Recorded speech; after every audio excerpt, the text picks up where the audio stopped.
Bueno, ya han pasado 30 minutos de las 7 de la tarde. Estamos esperando información que llegue desde Estados Unidos, donde se está diciendo la suerte de la petrolera estatal YPF, del paquete accionario de YPF, porque hoy la justicia de Estados Unidos decidirá si el Estado debe entregar el 51% de las acciones que tiene la petrolera. En la Corte de Apelaciones del Segundo Circuito de Nueva York se pronuncia en cuestión de minutos sobre el pedido de suspensión de la transferencia accionaria. Bueno, Argentina quiere esperar hasta que se decida si la orden de la doctora Loretta Presca es correcta, y si hay fallo adverso, el gobierno acudiría a la Suprema Corte de los Estados Unidos. Bueno, estamos en línea a esta hora de la tarde con el doctor Bernardo Saravia Frías, ex procurador del Tesoro, y quien más claro planteó este panorama al comienzo de esta última etapa del tema accionario de YPF. ¿Qué tal, doctor? ¿Cómo le va? Buenas tardes.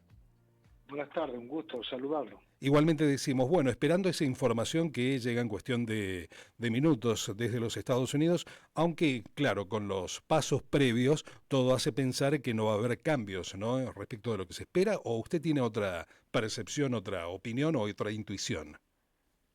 Yo tengo otra percepción y intento que sea fundada, o bien argumentada por lo menos. Yo creo que va a decidir la Cámara otorgar cautelarmente la suspensión de la orden de la jueza, orden que, como todos conocen, ha instruido al Estado argentino a entregar el 51% de las acciones que ostenta el YPF como pago parcial de la condena por ella dictada ya hace unos meses. Y digo que creo que va a otorgar cautelarmente un poco de aire a la Argentina por una triple razón. A ver. La primera es que la orden que ha dado la jueza es una extralimitación de sus facultades. Eso es algo bastante grave y fácil de comprender, porque lo que ha ordenado la jueza implica para la Argentina tener que violar su propia ley. La ley de expropiación de YPF establece que no se pueden ceder las acciones sin la aprobación previa del Congreso. Con lo cual, Argentina está en una situación, o estaría en una situación, si es que la Cámara no otorga este alivio cautelar, estaría en una situación muy comprometida entre decidir violar su propia ley o cumplir con la orden de la jueza.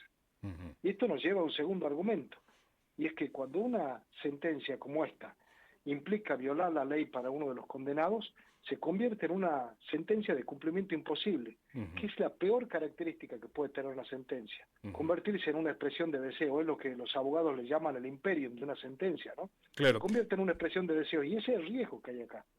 Ese mismo argumento utilizaba, doctor, esta mañana el jefe de gabinete, Guillermo Francos, ¿no?, cuando le planteaban precisamente la inminencia de este fallo de la justicia de Estados Unidos, hablaba precisamente de ese concepto del cumplimiento imposible.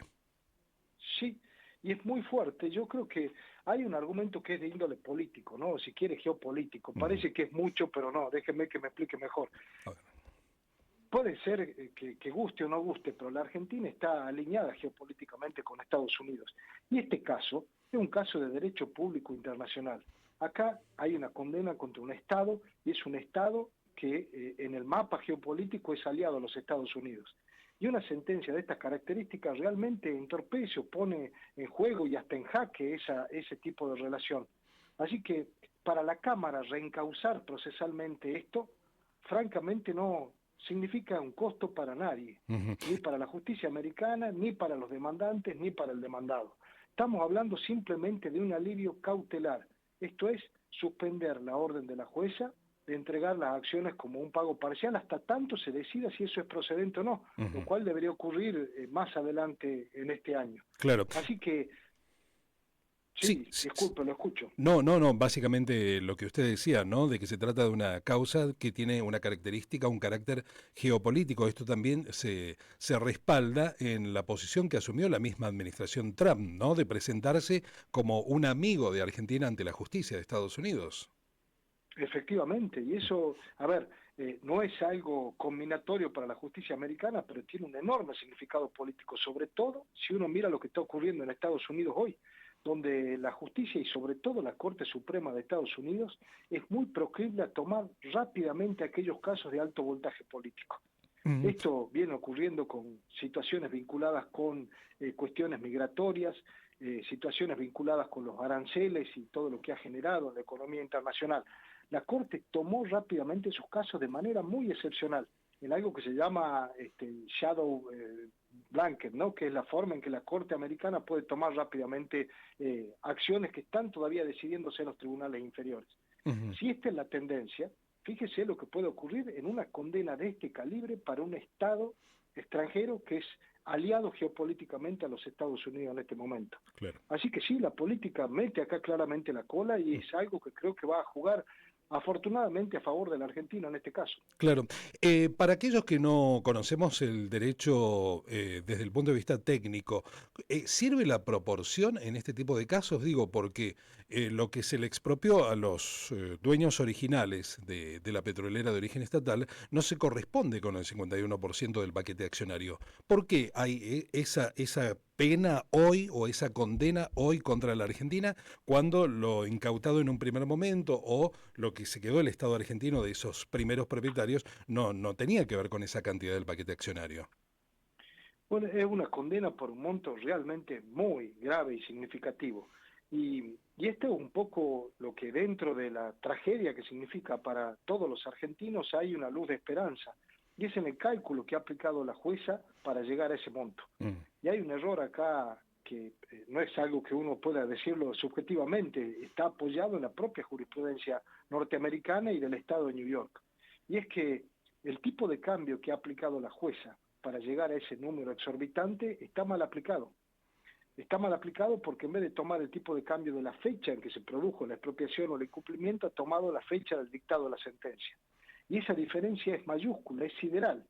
Y este es uno de los argumentos principales que tiene que exponer el Estado argentino a la hora de argumentar en favor de por lo menos reducir el monto de esta condena, Ujú. que creo yo que es el escenario más plausible y lo que puede llegar a ocurrir.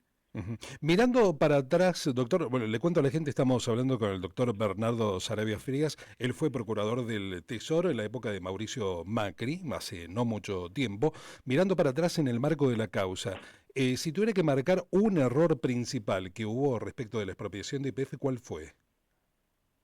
Y bueno, fueron varios en cuanto al fondo y a la forma. A ver, empieza con lo que se llama una ocupación temporánea de la empresa, lo cual es una figura jurídica muy discutible para este tipo de situaciones. Le permitió al Estado argentino ocupar a la fuerza y a los empellones una empresa privada. Este fue un error grosero, grande, que se partía de una interpretación jurídica original y terminó gravemente afectando la defensa argentina. Eso como primera medida. Y luego, ¿cómo se llevó adelante la expropiación? Cuando uno realiza este tipo de actos, yo no pongo en cuestión un acto soberano. Ujú. Se puede expropiar y eso está previsto, por supuesto, en la Constitución. Pero hay que ser altamente cuidadoso en la forma en que esto se efectúa. Y la verdad es que no se ha respetado ni el fondo ni las formas. Y esto nos ha puesto en este berenjenal, en este atolladero de enorme gravedad, sumado a que se politizó de tal manera que todas las declaraciones de quien eran en ese momento el vocero principal de toda esta aventura jurídico y política, que era el entonces ministro de Economía, fue declarar cosas que abiertamente y en el ámbito del Congreso de la Nación nos terminaron jugando muy en contra. Ujú. Así que si yo tuviera que definirlo, englobaría esto como un error de fondo y forma en los instrumentos jurídicos que se utilizaron y en el desarrollo del proceso que fue francamente muy desprolijo. Sobre todo además porque creo que toda esa situación intentó resolver un problema original, y el problema o el pecado original fue otro, Ujú. fue la designación arbitraria de accionistas que no pusieron un centavo y se quedaron con el control de la compañía. Y Ujú. esto fue el pecado original que para subsanarse o intentar subsanarse después por disputas eminentemente políticas y diferencias internas terminó en este escándalo. Claro, se refiere al grupo Petersen, ¿no? A las familias que eran así. Sí.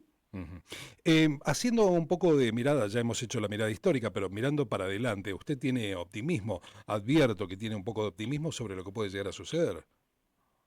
Tengo un cauto optimismo Mm. por lo que expliqué antes, que es técnico, hubo un mal cálculo de la sentencia aplicada, creo que ese monto es realmente grosero, es grande, esto es lo que a mí por lo menos me lleva a sostener en contra de los interesados de siempre, de que definitivamente no hay que negociar en este momento, no Ujú. hay nada que negociar, porque legalmente no es posible, en primer lugar porque no hay una sentencia firme y la Argentina por ley no puede negociar mientras no haya una sentencia firme.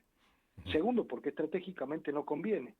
Y no conviene porque mientras haya una posibilidad de que esta sentencia por lo menos reduzca su monto, no tiene ningún sentido sentarse a la mesa con un monto exorbitante, con una orden de entregar acciones por delante, que está todo apelado.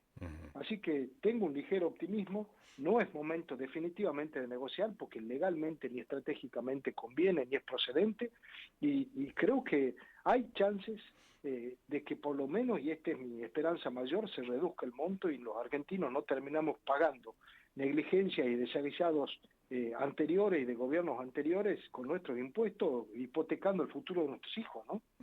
Una última, y tiene que ver con la defensa que está haciendo el gobierno argentino, o el Estado argentino en este momento. ¿La considera correcta? Y en líneas generales debo decir que sí, está concentrándose en lo técnico y espero que siga así. A mí me gustaría ver que los alegatos, que va a ser el momento central, los alegatos es cuando la defensa de las partes, en el caso de la defensa argentina y la acusación, si quieren, el despliegue de argumentos formales por parte de los demandantes, tenga lugar en la Cámara sobre el fondo de la cuestión. Y ahí a mí me gustaría mucho más que una defensa que era típica de gobiernos anteriores, de centrarse en los políticos, y una defensa técnica, centrada fundamentalmente en esto que le comentaba yo antes, que fue el mal cálculo del monto de la condena por empezar, y por seguir hay un segundo argumento que tiene que ver con la tasa de interés aplicable, dos argumentos que nos permitirían desde lo técnico reducir sensiblemente el monto de la sentencia. Cuando digo sensiblemente es mucho. Claro, estamos hablando de los 16.000 millones de dólares. ¿Ha sido consultado, doctor, en algún momento por algún funcionario o funcionario del gobierno del Estado argentino? Mire, cuando uno ha sido funcionario público, siempre está al servicio de su país.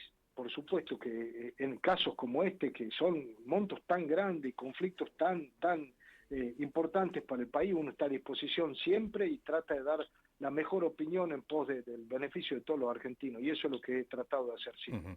Doctor, ha sido muy amable en darnos su tiempo. Le mandamos un saludo.